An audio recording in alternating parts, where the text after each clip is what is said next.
চলতি অর্থ বছরের তুলনায় 15,000 কোটি টাকা বাড়িয়ে আগামী অর্থ বছরের জন্য 5,56,000 কোটি টাকা রাজস্ব লক্ষ্যমাত্রা প্রস্তাব করেছেন অর্থ উপদেষ্টা ডক্টর সালেউদ্দিন আহমেদ। মূল্যস্ফীতির চাপে পিষ্ট মানুষের কষ্টের কথা স্বীকার করলেও অর্থ উপদেষ্টা বাড়াননি ব্যক্তির কর মুক্ত আয়সীমা। রাজস্ব আয়ের এমন লক্ষ্যমাত্রা অর্জন চ্যালেঞ্জিং উল্লেখ করে অর্থনীতিবিদরা বলছেন সাধারণ মানুষের ওপর বাড়বে করের বোঝা। ট্রাম্পের শুল্ক কাঠামো মোকাবিলায় পদক্ষেপ নেওয়ার প্রস্তাব করেছেন অর্থ উপদেষ্টা।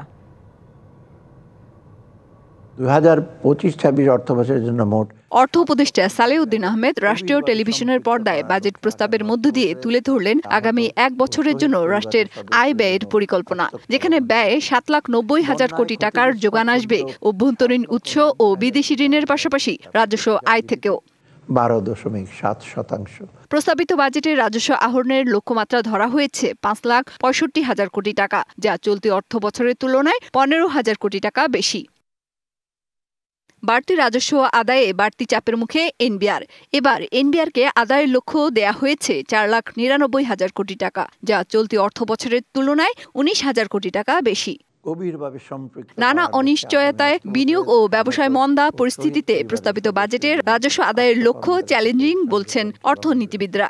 আমার যেখানে কন্টিনিউয়াসলি আমি টার্গেটের চেয়ে কম ইনক্রিজ অ্যাচিভ করছি এবং এই বছর সেই অ্যাচিভমেন্ট আর টার্গেটের ডিফারেন্সটা আরও বেশি, সেখানে আগামী বছর আমরা কতটুকু অ্যাম্বিশাস উচ্চাকাঙ্ক্ষী হতে পারি সেটার একটা সীমা থাকা দরকার।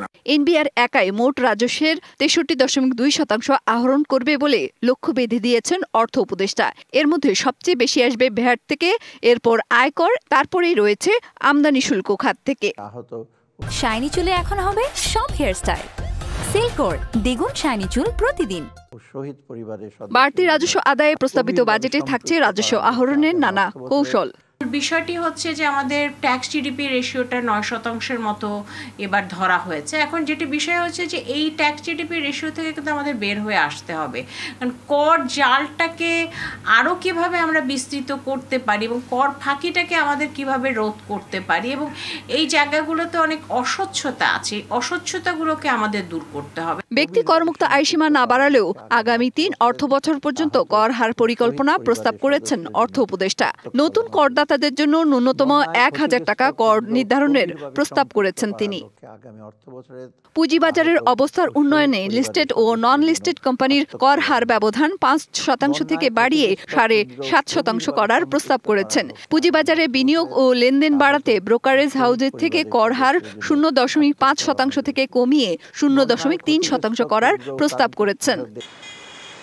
এলডিসি উত্তরণের প্রস্তুতি হিসেবে শুল্ক কাঠামোতে খানিকটা সংযোজন ও বিয়োজন করার প্রস্তাব করেছেন। ট্রাম্পের শুল্ক নীতির মোকাবেলায় 110টি পণ্যের আমদানি শুল্ক সম্পূর্ণ প্রত্যাহার, 65 পণ্যের আমদানি শুল্ক কমানো, 9টি পণ্যের সম্পূরক শুল্ক সম্পূর্ণভাবে প্রত্যাহার এবং 442টি পণ্যের সম্পূরক শুল্ক কমানোর প্রস্তাব করেছেন অর্থ উপদেষ্টা। অর্থনৈতিক, সামাজিক, রাজনৈতিক অনিশ্চিত পরিস্থিতির মধ্যে টেলিভিশনের পর্দায় প্রস্তাব করা হলো দেশের 55তম বাজেট। সব পরিস্থিতির বিবেচনায় বাজেটের আকার কমানো হলেও বাড়ানো হয়েছে রাজস্ব আদায়ের লক্ষ্যমাত্রা।